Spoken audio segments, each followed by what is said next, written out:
vocabulário, ou seja, a redução do peso. E a manutenção do preço, pagando mais, levando menos, tem sido uma constante. Agora, 11h09, mas vamos falar de coisa bacana, bacana mesmo. Pois é, Salvador Capital Afro. Você já deve estar ouvindo aí na rádio, né, alguns materiais. A Antônia já fez a agenda. Eu tenho feito alguns programetes com as pessoas que estarão presentes aí nessa série de eventos e celebrações da ancestralidade negra baseada na África que a gente vai ter aqui na capital baiana. Por isso eu estou recebendo o coordenador do Salvador Capital Afro, Walter Pinto Júnior. Seja muito bem-vindo, bom dia. Bom dia, Silvana, bom dia nossos amigos que nos acompanham nessa manhã. É uma honra estar aqui com vocês. A honra é minha recebê-lo.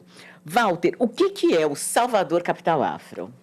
Então, vamos lá. O Salvador Capital Afro, ele iniciou através de uma operação de crédito internacional com o BID, e esse é o terceiro ano consecutivo, né, dessa atividade, que ela integra um plano estratégico chamado Plano Afro.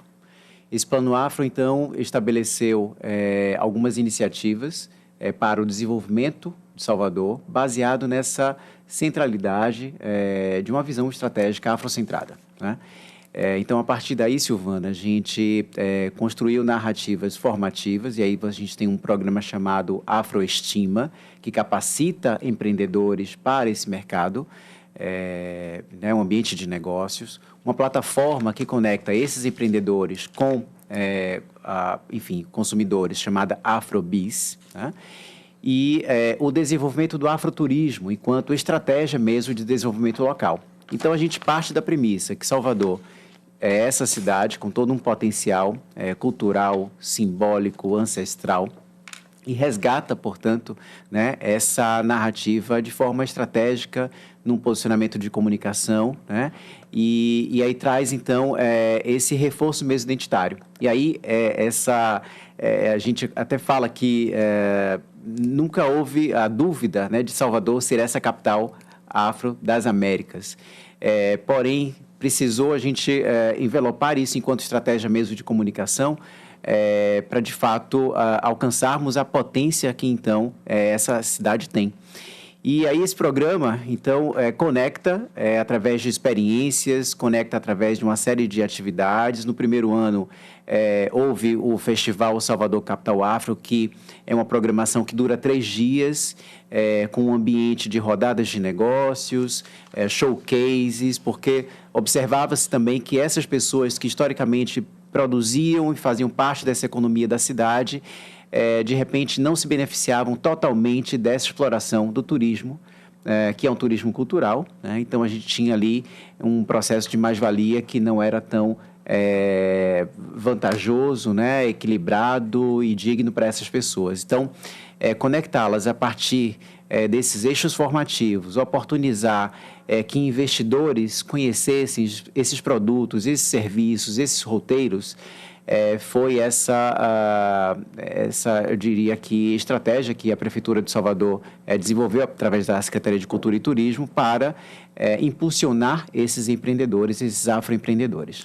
E é interessante, Walter, porque quando a gente pensa no novembro, né, no mês de novembro, tradicionalmente a gente tem 2 vertentes aqui nesse país. Ou a gente fala de racismo, e só, ou a gente só celebra com música, com arte, aquelas atividades em que tradicionalmente o negro cabe, né? Inclusive, essa é uma ação que o próprio Conexão fez de repudiar isso. A gente vai ter entrevistados negros ao longo de todo o mês. Essa bancada vai ser uma bancada preta, porque eu sou preta, né? E se os meus convidados também serão negros, assim será, falando dos assuntos que eles tratam. Então, a gente vai ter médicos, economistas, falando de outro. Eventualmente, teremos, claro, o recorte racismo, como temos ao longo de qualquer interseccional. Exatamente, porque a transversalidade, ela está aí para isso.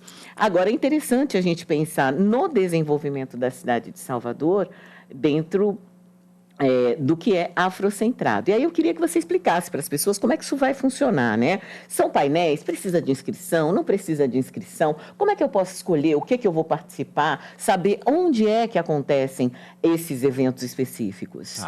Então, o Festival Salvador Capital Afro, que acontece do dia 6 ao dia 8, e esse ano, inclusive, tem 2 parcerias muito importantes, né, para a consecução da atividade. Uma que é a Organização dos Estados Ibero-Americanos, a OEI, e um outro parceiro que também chegou nessa edição é o YouTube, né, que vai fazer uma série de atividades, todas elas voltadas à música e o setor do audiovisual. O festival, Silvana, então, ele atende essencialmente algumas linguagens artísticas, culturais e de negócios, né? Um primeiro pilar, que é o pilar da música, né? E a gente sabe que Salvador tem o título pela Unesco, né, como Cidade da Música, então é uma vocação nossa, mas ainda assim percebemos, né, o quanto precisamos avançar do ponto de vista de formação, né, formação técnica. A gente acaba importando muitas vezes essa mão de obra, né, por mais que baiano já estreie, né, e essa é a máxima, né, do mercado, mas ainda assim, e a gente tem um potencial criativo absurdo, mas entender e fazer uma evolução disso que é tão genuíno nosso, né, para um lugar que vai para o ambiente de negócio, para o desenvolvimento dessa cadeia produtiva da música, esse que é um pilar estruturado a partir do Salvador Capital Afro. Um outro setor é o setor do audiovisual, que tem crescido. A gente tem um programa Salcine e que tem trazido desde o ano passado uma série de eventos nacionais e internacionais de cinema, né, conectando Salvador também com essa produção cinematográfica, e que não é de agora, né? A gente tem grandes nomes, né, do cinema brasileiro, internacional daqui. A gente já deixou o nome na história a partir do cinema, mas também trazer isso como vetor de desenvolvimento passa por essa premissa. As artes visuais, aí você falou aqui também, né, desse contexto artístico-cultural. Então, como é que hoje está essa cena, né, da exploração das artes visuais como um todo? E é um outro viés desse desenvolvimento. E tudo isso configura como estratégia do afroturismo, né? Então, a gente pode, sim, envelopar questões ligadas à música, às artes visuais, ao audiovisual, que atrai também, a partir das projeções e a partir também das gravações, uma série de pessoas que podem visitar a cidade, e com esses roteiros, né, que são culturais e tão nossos, né, e que distinguem Salvador e distinguem a Bahia de outros destinos. Você nos pergunta sobre o processo de inscrição. O Salvador Capital Afro, sim, tem alguns painéis que terão presença de personalidades nacionais e internacionais, algumas rodadas de negócio, porque o nosso interesse é que esses empreendedores, né, desses setores em especial, saiam dali ou com negócios já fechados ou com uma capacidade, né, e um potencial de expansão, né, das suas narrativas, né, dos seus produtos, dos seus negócios. Então, é um ambiente de interação. Até os momentos de coffee break, os momentos de after, né, que a gente tem em algumas festinhas, são também para gerar esses negócios, né, porque o ambiente descontraído, por vezes, gera essa oportunidade também. A gente já fez o processo de inscrição para as oficinas, né, porque são públicos menores, e aí teve curadoria dessas áreas em específico, né, que fez, então, essa seleção das pessoas que se inscreveram, porque tinha que apresentar, para além do interesse, também uma vocação e um produto já, ou serviço já mais amadurecido para participar das oficinas. Porém, os painéis são abertos e as pessoas podem chegar. Todas as atividades acontecerão no Quarteirão das Artes, né, que é ali Espaço Cultural da Barroquinha, Café Nildo Spencer, Sala Nelson Malheiros, ali próximo ao Cine Glauber Rocha, né, e o Teatro Gregório de Matos. Então, a gente chama ali de Quarteirão das Artes. Nós estamos recebendo hoje Walter Pinto Júnior, ele que é coordenador do Festival Salvador Capital Afro. Agora, Walter, para além de novembro, né, o que tem sido feito efetivamente para o desenvolvimento dessa economia mais afrocentrada? Ótima pergunta. A gente tem observado que a gente tem que estruturar Salvador a partir desse processo de identidade e valorização, né, da autoestima, a valorização ancestral, e isso quem nos antecede já começou, né? Então o movimento negro, os blocos afro sempre, né, trouxeram esse repertório, né, nos deram régua e compasso. Ilê, que celebrou aí 50 anos esse final de semana, foi né? lindo, Ilê foi lindo aí. show. Mas agora é importante a gente trazer, enquanto política pública mesmo, essa conexão com esse demarcador racial, né? E vai para além das ações afirmativas, porque o Brasil já tem aí uma trajetória efetiva de ações afirmativas, né? Políticas de cotas raciais, tudo também que está sendo estruturado enquanto do combate ao racismo.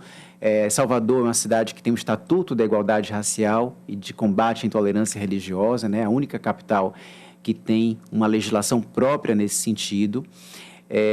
E algo que a gente percebeu como extremamente necessário foi trazer alguns marcadores também no orçamento público, né? Então, o planejamento estratégico dessa gestão do prefeito Bruno Reis, né, de 21 a 24, demarcou que se 86% da população é uma população negra, né, composta então por pessoas pretas e pardas, o orçamento também tinha que ter esse marcador. Então, programas, projetos e orçamento público também tinham que estar direcionados a essa população. E aí tem geralmente um questionamento. Bem, se é boa parte da população e se a gente está, enquanto poder público, estendendo serviços públicos à população, então, notadamente, de alguma forma, esses programas, projetos e orçamentos serão designados. Mas, na medida em que você traz isso para o planejamento estratégico, que é publicado, na medida em que isso também reflete efetivamente no orçamento, a gente faz um processo de tomada de consciência, né, dos gestores públicos, em primeiro lugar. Segundo, envolvendo realmente a sociedade para que entenda que essa atuação e decisão estratégica, né, do município é extremamente necessária para a gente mudar esse cenário, né? Então, é uma forma também de enfrentar essa discriminação, né, as assimetrias, né, causadas por conta do racismo estrutural e oferecer essa base mesmo para o desenvolvimento da cidade. Tá certo, quero agradecer aqui Walter Pinto Júnior, coordenador do Festival Salvador Capital Afro. Obrigada, viu, Walter? Sucesso. Obrigado a vocês.